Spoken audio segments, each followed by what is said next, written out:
dewasa, pria dan wanita senior sekolah minggu. Kita memasuki pelajaran yang kelima mengenai bersikap tegas terhadap dosa dari 1 Korintus pasal 5 ayat 1 sampai dengan ayat yang ke-13. Kita akan belajar bersama-sama tentang dosa apakah yang ada di gereja Korintus, termasuk nanti aplikasinya bagi gereja-gereja masa kini termasuk kita sekarang ini, dan kemudian bagaimana seharusnya gereja bertindak terhadap hal tersebut. Baik Bapak dan Ibu, dalam rasa sukacita kita berdoa bersama sebelum kita mengawalinya sekolah minggu pada pagi hari ini. Mari kita berdoa bersama. Bapa dalam surga, kami bersyukur karena Tuhan memberikan kami semangat untuk terus belajar Alkitab.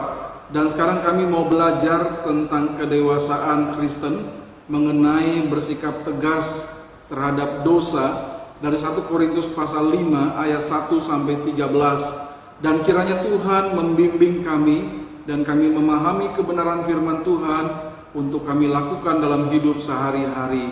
Terima kasih Bapa, kami siap belajar. Di dalam nama Tuhan Yesus kami sudah berdoa. Amin. Mari membuka Alkitab kita bersama-sama dari 1 Korintus pasal 5 ayat 1 sampai dengan ayat yang ke-13. Kita baca bersama-sama dengan bersuara.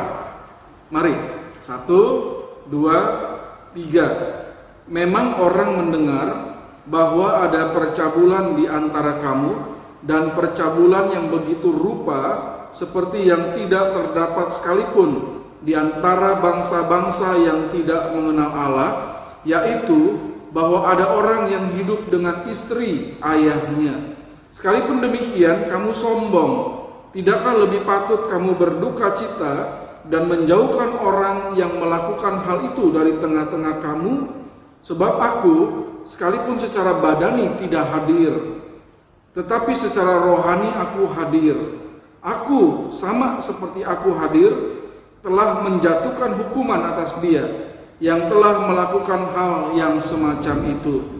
Bila mana kita berkumpul dalam roh, kamu bersama-sama dengan aku, dengan kuasa Yesus Tuhan kita, orang itu harus diserahkan dalam nama Tuhan Yesus kepada iblis, sehingga binasa tubuhnya, agar rohnya diselamatkan pada hari Tuhan. Kemegahanmu tidak baik. Tidak tahukah kamu bahwa sedikit ragi mengkamiri seluruh adonan? Buanglah ragi yang lama itu, supaya kamu menjadi adonan yang baru, sebab kamu memang tidak berragi. Sebab anak domba Paskah kita juga telah disembelih, yaitu Kristus. Karena itu, marilah kita berpesta, bukan dengan ragi yang lama, bukan pula dengan ragi keburukan dan kejahatan, tetapi dengan roti yang tidak berragi, yaitu kemurnian dan kebenaran. Dalam suratku telah kutuliskan kepadamu, supaya kamu jangan bergaul dengan orang-orang cabul. Yang aku maksudkan bukanlah dengan semua orang cabul pada umumnya dari dunia ini, atau dengan semua orang kikir dan penipu, atau dengan semua penyembah berhala. Karena jika demikian kamu harus meninggalkan dunia ini. Tetapi yang kutuliskan kepada kamu ialah supaya kamu jangan bergaul dengan orang yang sekalipun menyebut dirinya saudara adalah orang cabul, kikir, penyembah berhala, pemfitnah, pemabuk atau penipu. Dengan orang yang demikian janganlah kamu sekali-kali makan bersama. Sebab dengan wewenang apakah aku menghakimi mereka yang berada di luar jemaat? Bukankah kamu hanya menghakimi mereka yang berada di dalam jemaat? Mereka yang berada di luar jemaat akan dihakimi Allah. Usirlah orang yang melakukan kejahatan dari tengah-tengah kamu. Bapak dan Ibu, kita belajar mengerti atau memahami mengenai bersikap tegas. Ketika kita mendengar kata bersikap tegas, apa yang ada dalam pikiran kita? Orang yang berani, oke? Apalagi orang yang pendiriannya kuat, bisa. Apalagi orang yang bersikap tegas itu? Orang yang menyatakan kebenaran sesuatu dengan to the point, ya, langsung pada pokoknya, yaitu bisa kita sebut bersikap tegas. Ya. Dan kebalikannya, ada orang yang tidak bisa bersikap tegas dalam bertindak.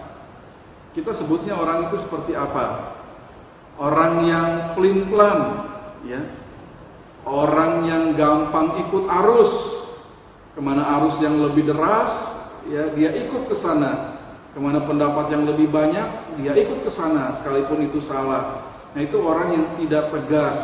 Orang yang tidak tegas berarti tidak pernah bisa menolak, ya. Dia tadinya punya pendirian, tetapi ketika orang mengajak dia yang tidak sesuai dengan pendiriannya, dia nggak bisa menolak. Akhirnya dia ikut. Dia tidak bisa bersikap tegas. Orang yang tidak bersikap tegas itu berarti dia tidak berani untuk berkata tidak atau tidak berani untuk berkata iya bagi sesuatu yang tepat. Jadi ragu-ragu, yang nggak pasti, nggak berani untuk mengatakan ya, tidak berani untuk mengatakan tidak bagi sesuatu yang sebenarnya tepat. Nah, Bapak dan Ibu, sikap tegas diperlukan dalam hidup kita sehari-hari, dalam hidup sebagai komunitas gereja, ya, dan juga perlu dinyatakan sehubungan dengan hal mengenai dosa. Di dalam hidup bergereja, seperti yang dinyatakan dalam gereja di Korintus, ya, diperlukan sikap tegas atau berani menyampaikan teguran yang penuh kasih terhadap saudara seiman di dalam komunitas gereja kita ketika mereka jatuh atau biasa hidup di dalam dosa. Kita punya sikap tegas untuk berani menegur orang yang seperti itu.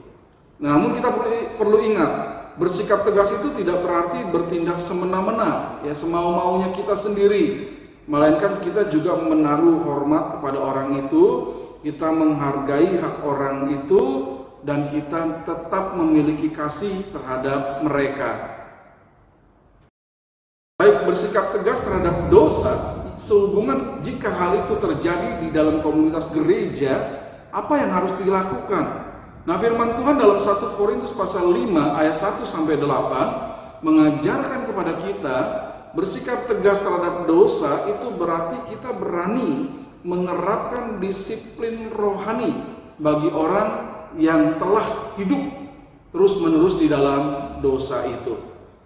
Kalau kita melihat dalam 1 Korintus pasal 5 ayat 1, di sini tertulis jelas permasalahan besar yang sedang terjadi di gereja Korintus. Saya bacakan ya ayat yang pertama. Memang orang mendengar bahwa ada percabulan di antara kamu, dan percabulan yang begitu rupa seperti yang tidak terdapat sekalipun di antara bangsa-bangsa yang tidak mengenal Allah, yaitu bahwa ada orang yang hidup dengan istri ayahnya. Jadi ada orang yang jatuh atau biasa berbuat dosa cabul.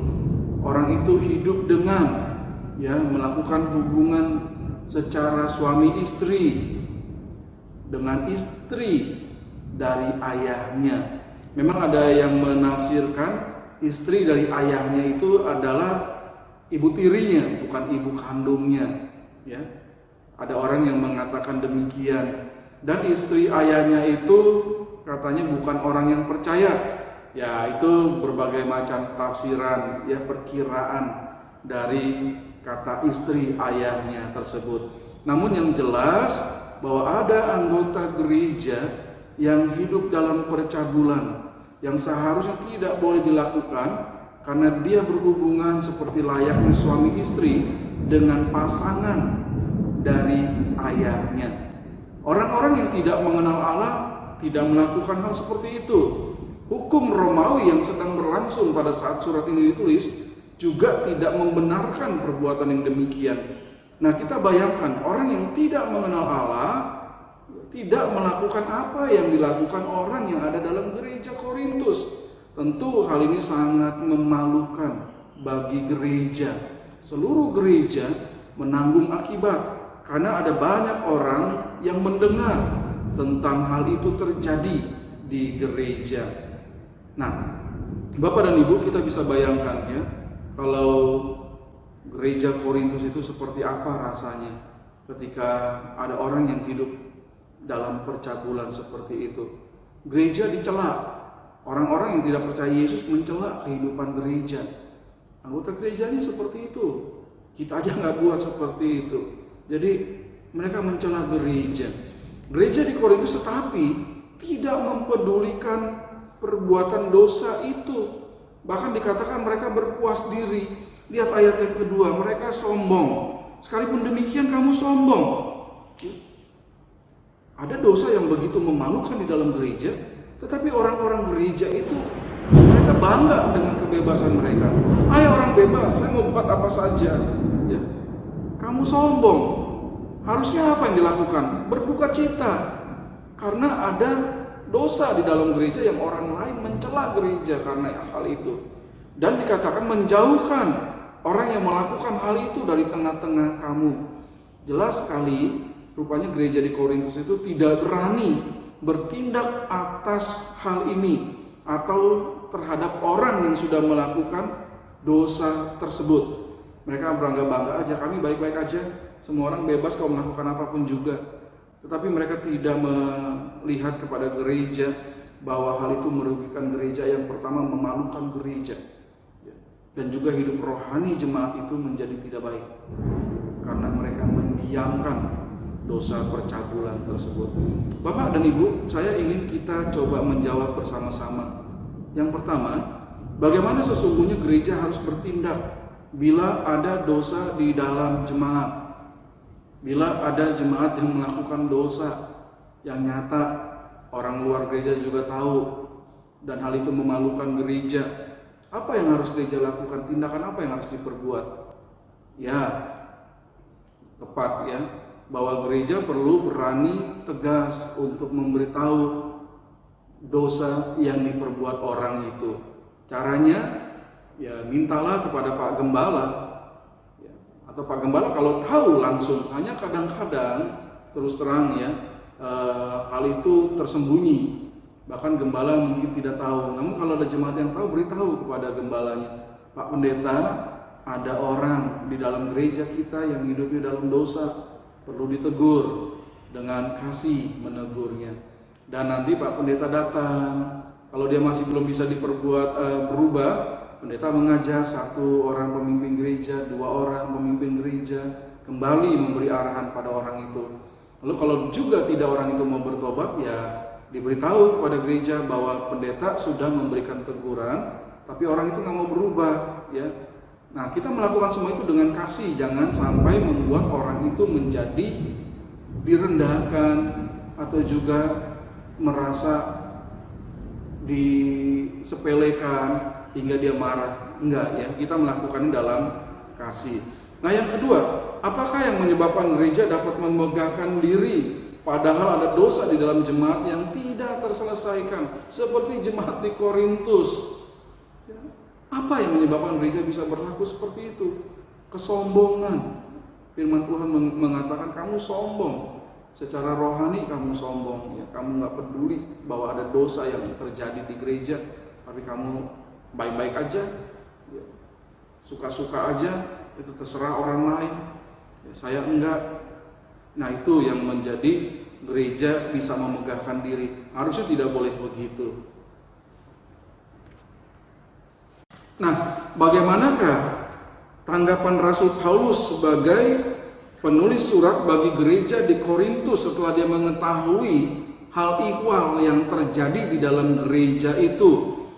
Rasul Paulus mengatakan dalam suratnya, aku nggak hadir secara badani.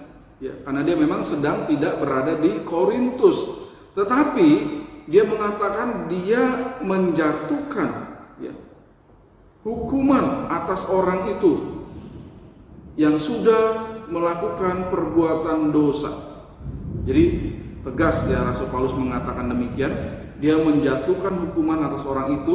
Tujuannya apa? Kalau anak kita berbuat salah, kita menjatuhi hukuman kepada anak itu untuk apa tujuannya? Supaya dia tahu perbuatannya itu salah, ya, supaya kemudian dia jangan berbuat lagi. Itu gunanya hukuman, ya. Nah, demikian juga orang yang berbuat dosa di gereja Korintus didiamkan, ya, dia makin semau-maunya, ya, semakin menjadi-jadi. Harus dijatuhi hukuman supaya dia tidak terus melakukan perbuatan dosa itu. Nah, 1 Korintus 5 ayat 3-5 mengatakan bagian yang kedua, orang itu harus diserahkan dalam nama Tuhan Yesus kepada iblis sehingga binasa tubuhnya, agar rohnya diselamatkan pada hari Tuhan. Mari kita perhatikan bersama-sama ayat-ayat ini, ya. Ayat yang kelima dikatakan begitu. Tapi ini ingat didahului dengan ayat yang keempat, ya. Ayat yang keempat mengatakan kalau kita berkumpul dalam roh, dalam persekutuan di mana roh Allah ada di dalam persekutuan kita, lalu kemudian dikatakan ya dalam kuasa Yesus, berarti kita berdoa, ya.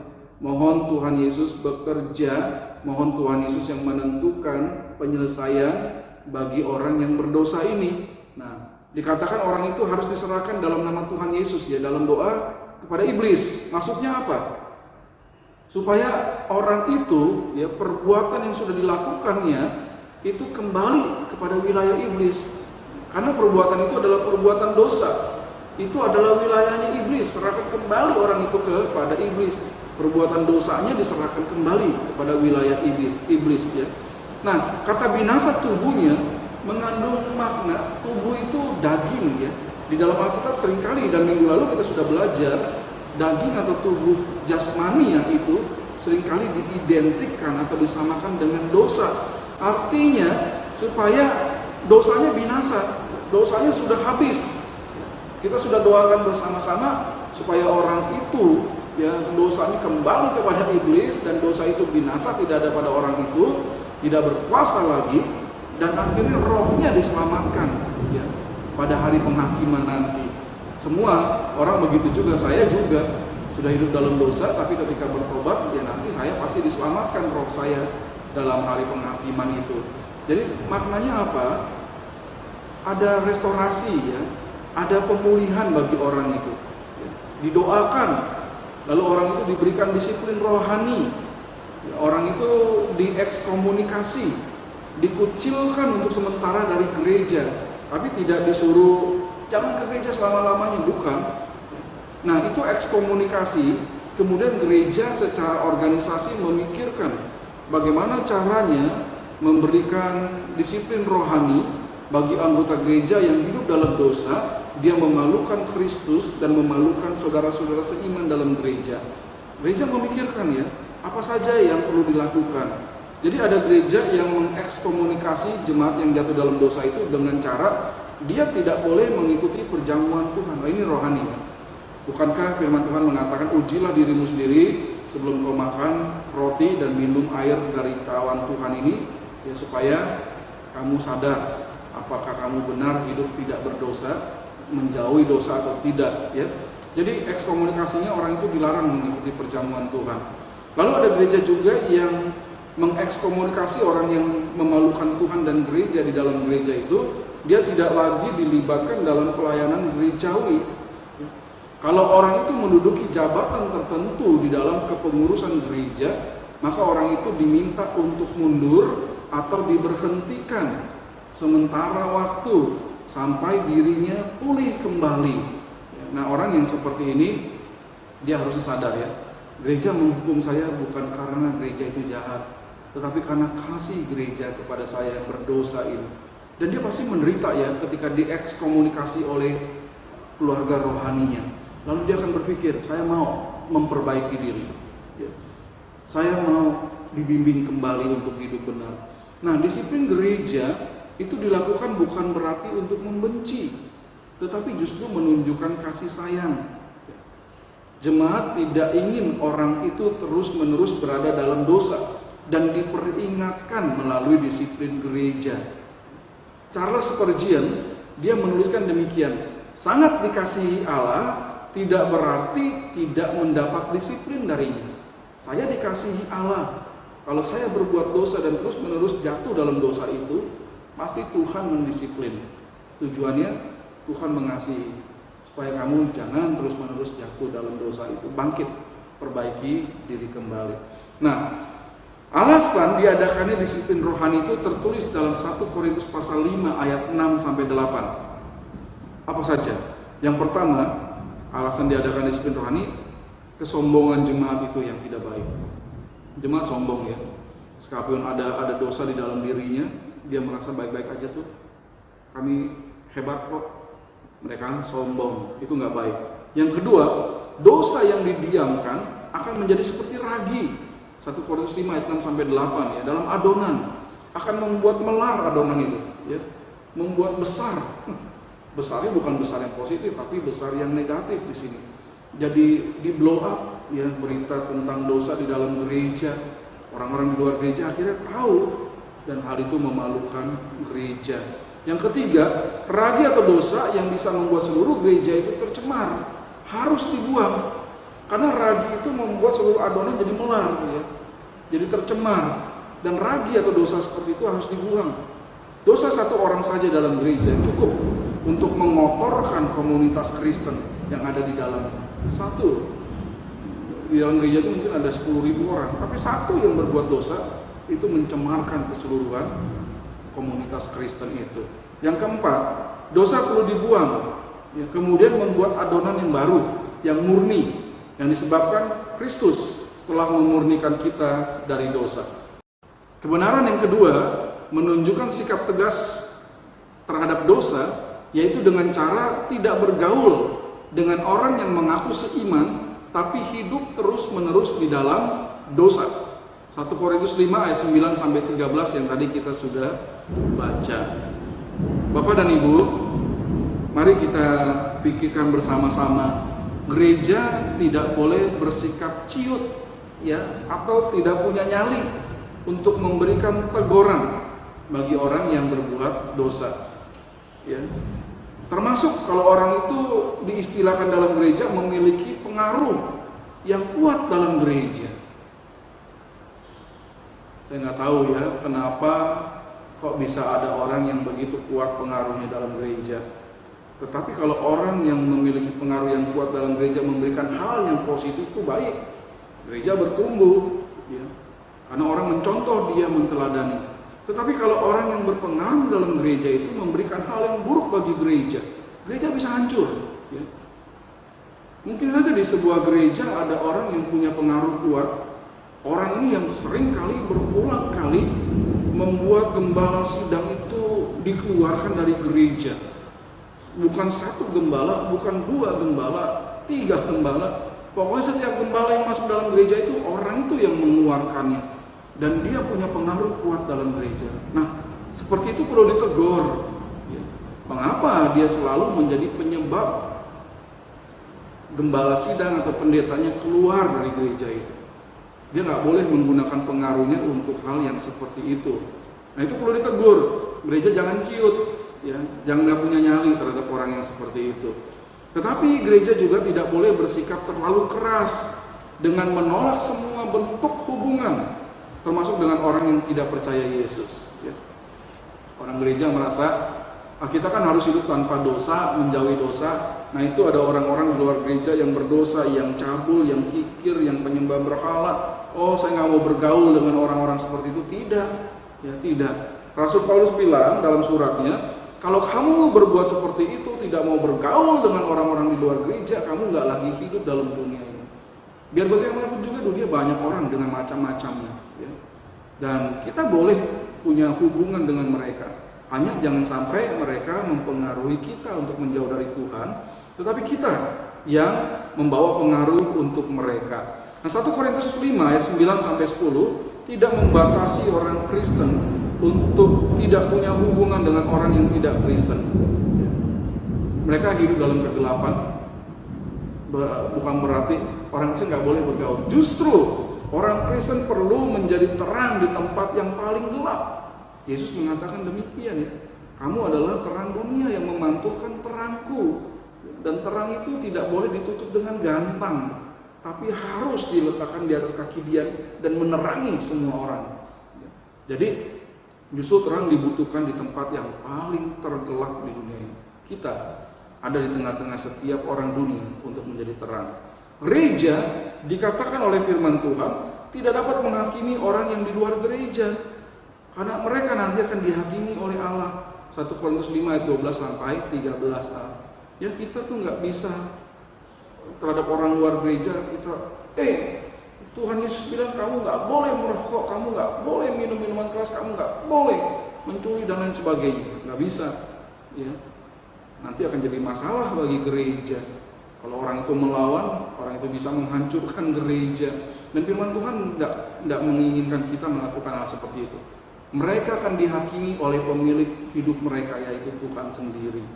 Nah, firman Tuhan dalam 1 Korintus 5 ayat 11 menuliskan larangan kita untuk bergaul justru dengan orang-orang yang mengaku saudara seiman, tapi hidup mereka cabul, kikir, penyembah berhala, pemfitnah, pemabuk, atau penipu.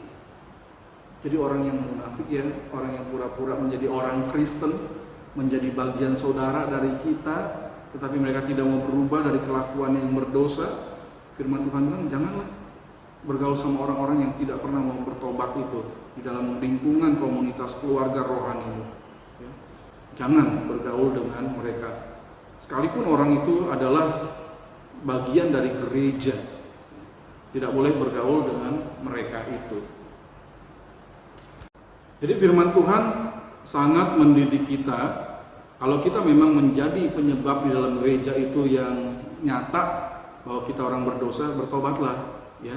Kalau kita didisiplin rohani, terimalah dengan sukacita, mengalami pembaharuan diri, menjadi adonan yang baru tanpa ada dosa di dalamnya. Dan bersama-sama gereja menunjukkan sifat kasih pada orang itu untuk memperbaiki diri. Namun kalau ada orang yang memang tidak mau bertobat, ya, ada orang-orang yang keras kepala, tegar tengkuk, dikasih tahu nggak bisa berubah. Firman Tuhan mengatakan jangan bergaul dengan mereka. Ya. Nah, mari kita memikirkan beberapa hal. Yang pertama, mengapa gereja masa kini bisa menjadi sangat lemah dalam menegakkan disiplin rohani bagi anggota gereja yang hidup dalam dosa? Bapak Ibu punya pendapat? Kok gereja-gereja sekarang takut ya memberikan disiplin rohani kepada anggotanya yang nyata-nyata hidup dalam dosa? Apa sebabnya? Nggak tegas, ya, itu salah satu alasan gereja tidak tegas terhadap orang-orang seperti itu. Yang kedua, gereja takut kehilangan orang-orang seperti itu, karena orang itu biasanya sekarang gampang, ya, oke, saya nggak diterima di gerejamu, saya pindah ke gereja lain, jadi anggota di sana. Gampang, gereja banyak, ya, dan gereja mudah kok menerima anggota menjadi bagian dalam gereja. Jadi kita berpikir begitu kali, ya. Yang ketiga, kalau orang itu berpengaruh dalam hal pendapat, dalam hal keuangan, ya, takut gereja.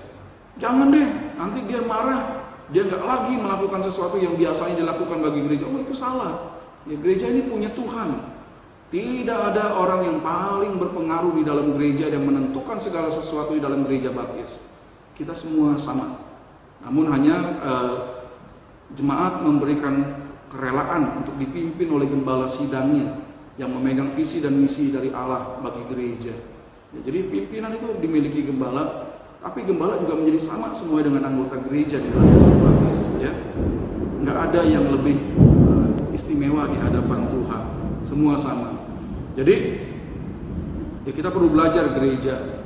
Jangan menjadi lemah kalau ada orang yang melakukan perbuatan dosa. Perlu diberitahu, perlu ditegur siapapun orang itu. Bahkan bisa jadi kalau itu kemungkinannya seorang gembala sidang atau pendeta, perlu mendapatkan teguran, disiplin rohani supaya bisa kembali kepada jalan Tuhan. Yang kedua, dosa apakah yang bisa membuat gereja menjadi tercemar? Kalau di Korintus, dosa percabulan, ya. Apalagi biasanya yang membuat gereja jadi tercemar? Ya, dosa-dosa, setiap dosa, ya. Setiap dosa apapun, jika nyata di dalam gereja itu dan orang lihat, itu bisa membuat gereja menjadi tercemar. Jangan lakukan hal itu jadinya. Nah, yang ketiga, bagaimana dengan gereja kita masing-masing? Apakah gereja kita juga ada orang-orang yang memang terbiasa berbuat dosa dan tidak ditegur? Atau apakah gereja kita juga menjadi gereja yang tidak berani memberikan disiplin rohani?